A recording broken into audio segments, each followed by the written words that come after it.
Welcome to the Sound Advice Podcast, a resource for entrepreneurs and small businesses looking for honest insights and go-to strategies for digital marketing. I'm Kelvin, and my wife Phyllis. Hey. And I will share what's working, what's changing, and how to navigate the sometimes unpredictable world of business ownership. Yes, we're experts at figuring things out. Well, figuring them out eventually. And we're here to share it all. The good, the bad, and the stuff we've learned about working at home together every day, all day. So let's jump in.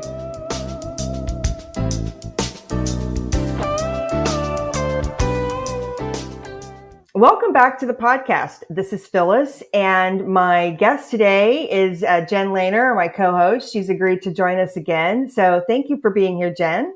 Thanks for having me. Absolutely. Now, in case you haven't met Jen or you don't know her, I just tell you a little bit about her. She was on our previous podcast as well. So on the show notes, we'll give you links to all kinds of info. Jen is a digital marketing strategist. She's also a podcaster and an adjunct professor of digital marketing at Cleveland State University.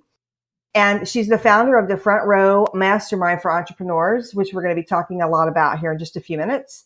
And she lives in Shaker Heights, Ohio, with her husband and 3 kids and her golden retriever. And so welcome, Jen, to the podcast. Thanks for having me. Great to be here, Phyllis. Welcome back. Okay, so today we're going to be talking a lot about the Front Row. This is something that I know you've been building for quite a while, and we really want to talk about building community. So 2 things, I guess I'm going to have you just jump in.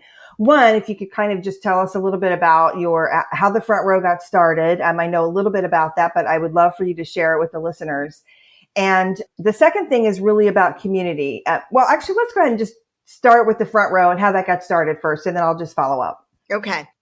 So the Front Row started solely as a Facebook community, and I was actually launching a webinar about Twitter, like Twitter 101 or something like that. And at the time I was in B school, and I had gotten on a call with one of the girls from B school who was in the group and needed help with Twitter or something. And yeah, it was definitely Twitter. And anyway, so I'm helping her, and that was that. We hung up the call. She went into B school and raved about me in the group. And she mentioned that I had this upcoming podcast. Well, there's like thousands of people in the B school group. And I don't know if you're allowed to do that anymore. I think they have a rule about links and stuff, but she went in there really unbeknownst to me, and she raved about me, and she's like, and I know she's got a webinar coming up, and she put a link to the webinar. Well, all of a sudden I was getting bombarded with registrations for this webinar. I was so excited. And this was pretty early on in my business, but I realized that having a Facebook group now would be the time to start the Facebook group, because I've got all these people piling in. So really, I came up with the name in a matter of minutes, but I feel like it was such an inspired moment, because the Front Row really represents everything that I'm all about. So I am so thankful that name came to me. And what I did was on the thank you page of the registration for this webinar, I quickly redirected them into this Facebook group. So what happened was I ended up having a lot of people joining at one time. And that's a strategy I now teach to everyone. It's not that I'm the only one that teaches it, but for me, I feel really strongly about that strategy, that whether you're doing a Facebook ad, whatever your call to action, never squander the thank you page. And so I invited them into this Facebook group. And originally the conversation just was about this Twitter webinar. It was like to accompany this webinar, and let's talk about what's about to happen, what we're going to learn, and then what we did learn. And then every day I just sort of was like, well, I've got to stay one step ahead. I want to keep this going. I want to keep this momentum.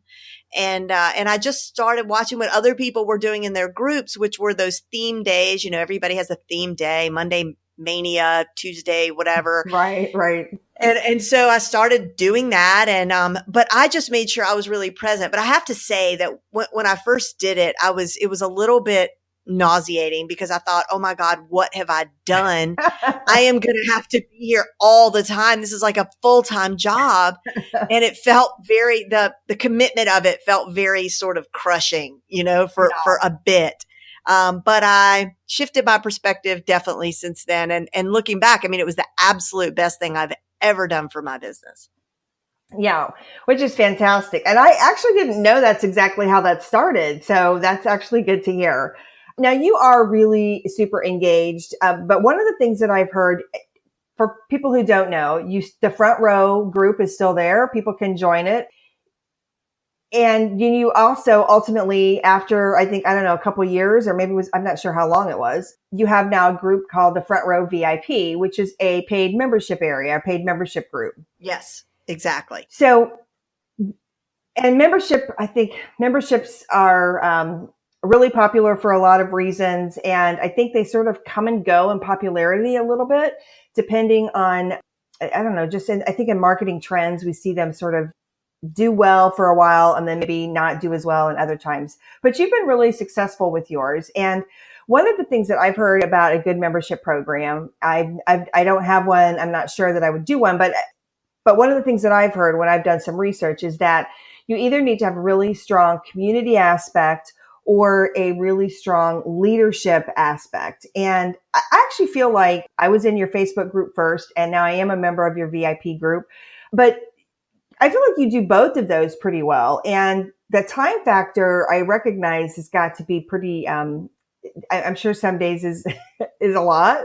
And I'm really sensitive to that too, because I feel like oh my gosh, if I'm going to do this, I want to serve people and I want to show up and I want people to really feel like they're part of something. But at the same time, there's a big commitment to getting that done. So talk to us a little bit about community building, which I think you're just genius at, and how you sort of came around to making that work for you. Okay. So there's a few elements I think at work that really part of it was like a happy coincidence. And the other part I was very, very deliberate and mindful about. But okay, in terms of community, what I have learned is that with these membership sites, I think a lot of people, you keep hearing about recurring revenue and everybody wants the Netflix model, right? So people are racing to do these membership sites and they're dumping all their content, which really might be great content. But I think the membership guys said this first, and they said people come for the content and they stay for the community. And I really think that's very true. I bet you I have members in VIP who have never gone into the membership site to really consume the content because they are enjoying the community so much. The second thing that really helped with the community building was right off the bat, what I understood was that, you do need to be a great host and you do need to facilitate and make a place where people want to engage. So like, that's definitely on you. But if you can get your members to fall in love with each other, then you're really good to go. And I think that's why I haven't had a whole lot of churn is because, and that also takes a huge responsibility off my shoulders is because the members, they like me, I guess, and they like my content, but they have a true community has been built so that if they were to leave, they're going to miss out on that party that is happening with all these people who they have become close with. And so in order to get people invested right off the bat, there's a few things that I knew had to happen. So the first thing that we did was, we did like these icebreakers that really told people who the other people were, right? Like it wasn't so content centered or business driven. It was like human centered. Right. So we came together in a Friday mixer and everybody had to go around, for example, and get to tell 3 things about themselves with one of them being a lie.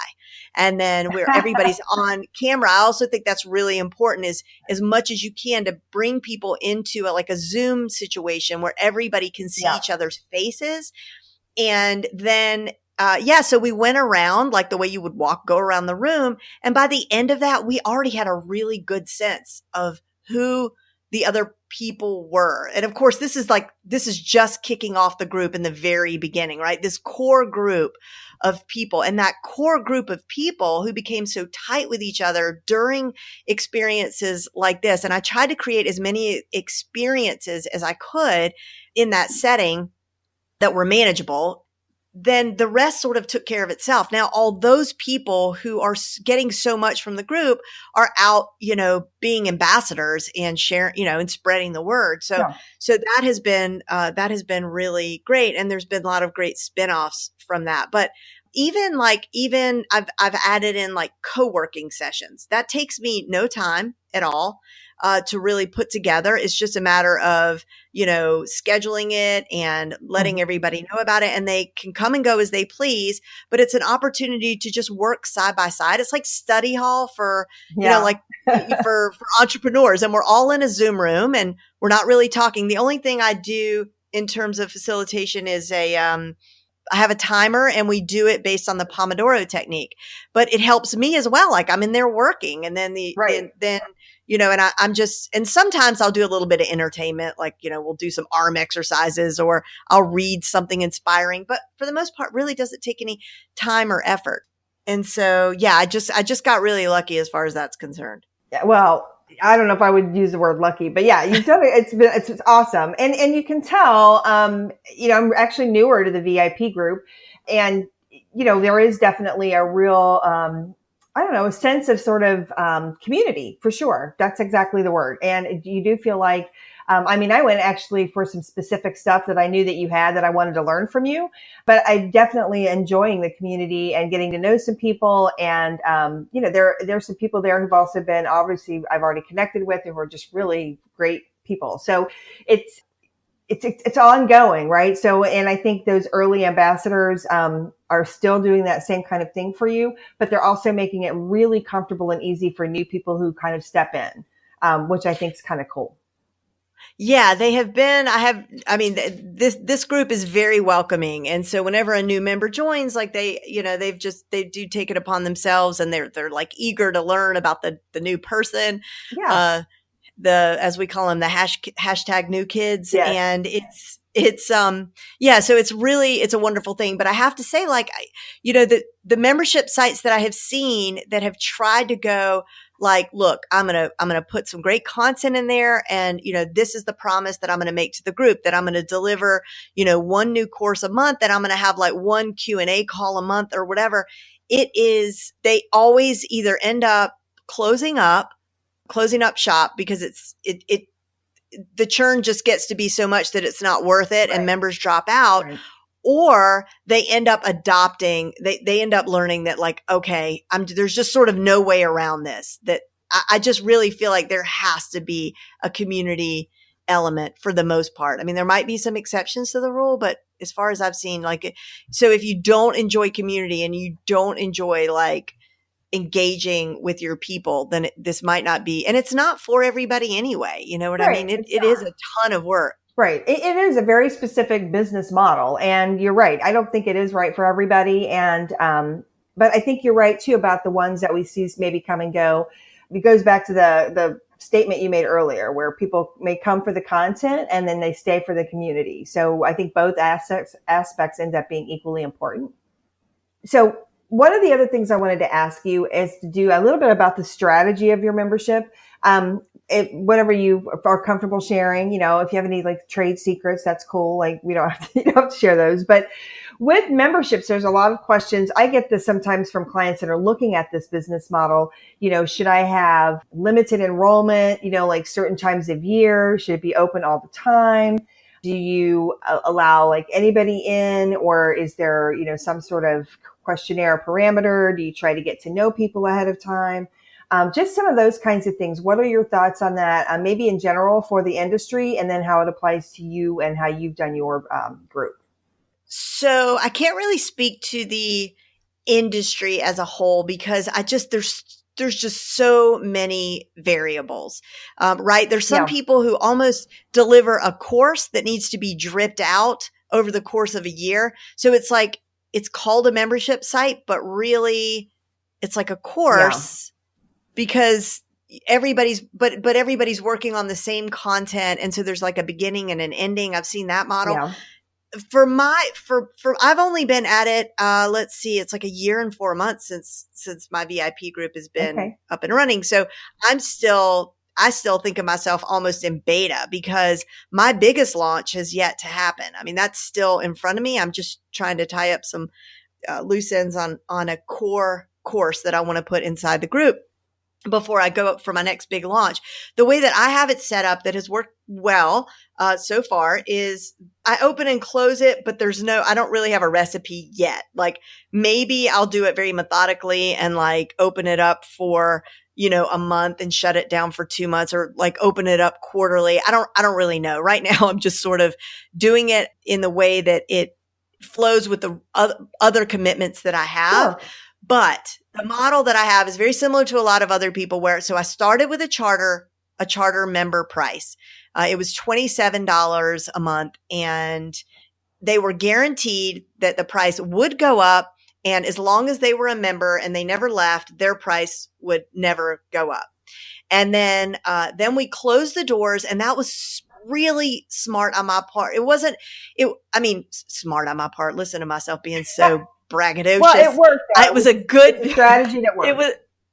It was a good decision because I actually wasn't being strategic at the time. I needed to catch my breath, and I wanted to really, really like develop the membership with all the charter members who had signed up, right? Like, let's test some stuff out. Let me really get to know them. Let me deliver so much value and so much love and attention to them that I blow their minds. Right.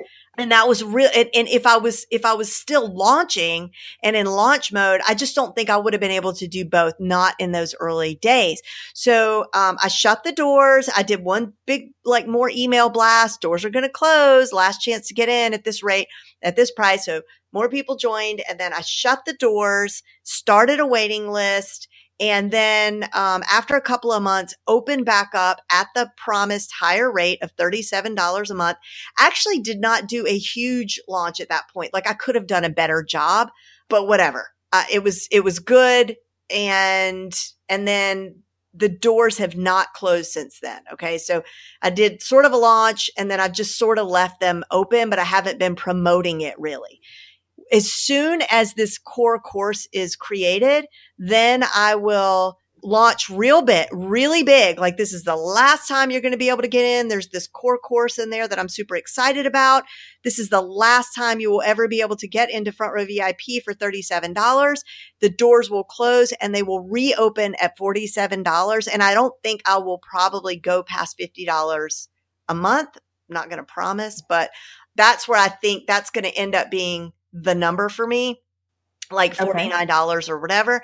And then I will probably continue to open and close. And then, cause I don't like being in launch mode all the time. And also, yeah. And also I like to have a real sense of urgency and not to fake it. Like it makes it so much easier to be like, the doors really are closing, and then really close the doors, It's also nice to onboard a group of people at one time, sort of like a freshman class, to have everybody come in and take them through those icebreaker exercises, get to know everybody. And that keeps it special.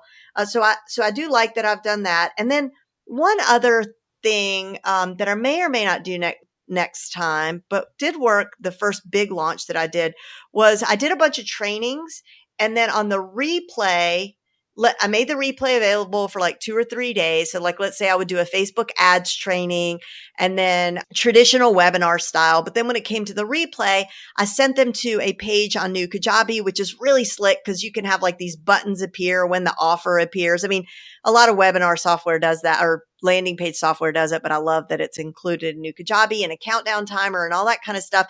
And then at a certain point in the replay, a button would appear to join VIP. And then after the third day, people were still trying to go to the replay, but then it would say, oops, you missed it. But you can get this training and all this other stuff, in VIP. And so that worked really well also.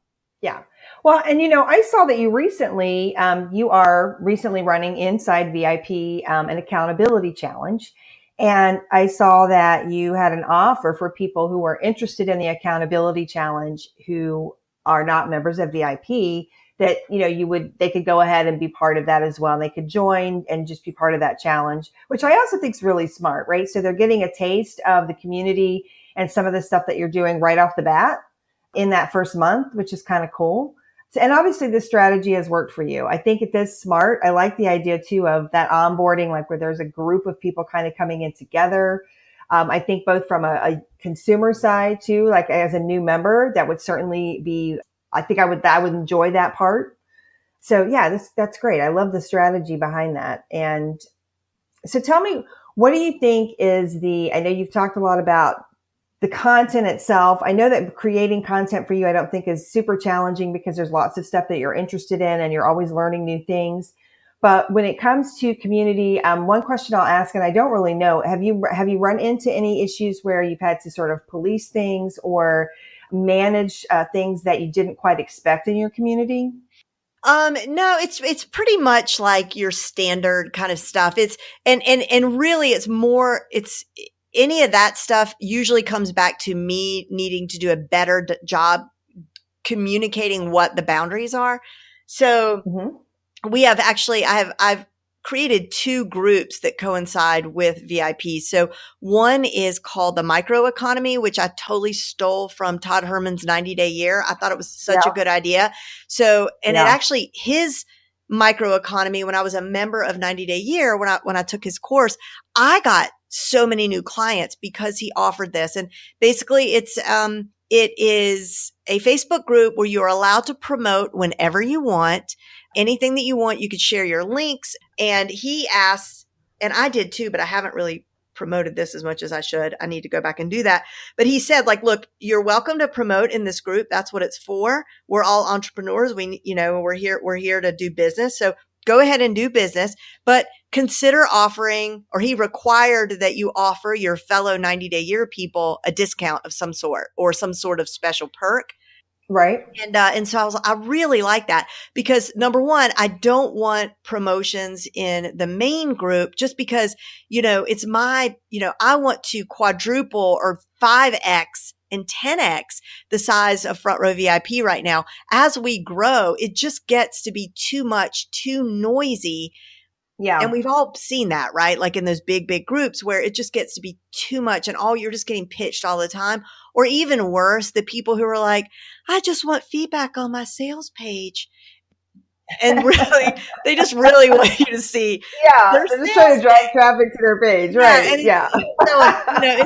It's just, I would almost rather than be like, look, I've got this webinar coming up than like, I was just hoping you'd give me feedback on my webinar. I just can't stand that. It's just, I don't know. I don't like it. So I didn't want that to be the case in our main VIP group. I wanted people to be able to ask questions and find the answers to their questions really easily. So that's where VIP was born. However, there's been a bit of confusion at times. And that's when I just sort of have to come in and maybe remove a post or move it over to the microeconomy, but nothing, I wouldn't say, there's, other than that, I haven't had really any problems at all.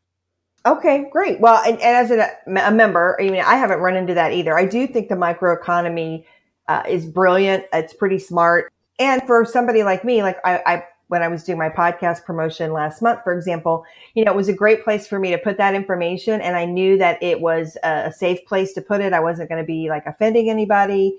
And if there were some people interested, great, right? It's very, I think and a lot of us are not, a lot of people just don't want to necessarily be super self-promoting.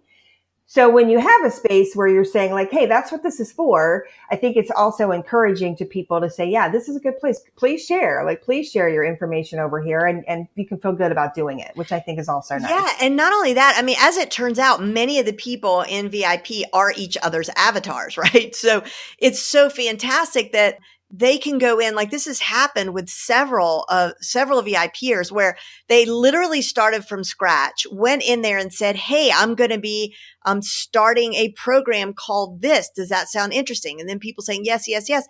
The next thing you know, 6 months later, that business is now thriving and it started from their fellow VIPers. That was their core group. And that's happened with a few of the businesses in VIP. And also people are encouraged to go in there and get feedback on pricing or Yeah. an offer or a pitch or practice their pitch or practice a live stream or practice their webinar. So I know that I personally would love a place like that where I would be able to do that. So yeah, I'm very happy with it. Yeah, great.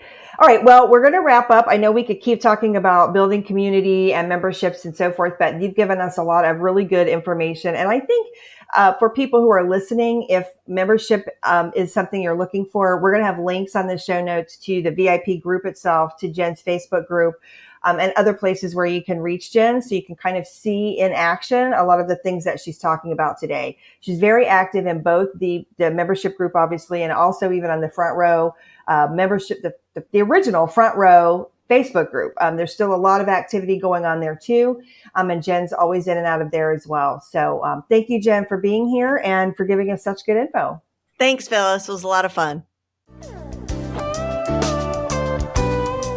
Thanks for listening to the Sound Advice Podcast. Be sure to visit soundadvicesales.com to join the conversation, access the show notes, and discover our fantastic bonus content. If you loved this episode of the Sound Advice Podcast, head over to iTunes, Stitcher, Google Play, or wherever you get your podcasts to subscribe, rate, and leave a review. We'd love to hear from you. Until next time.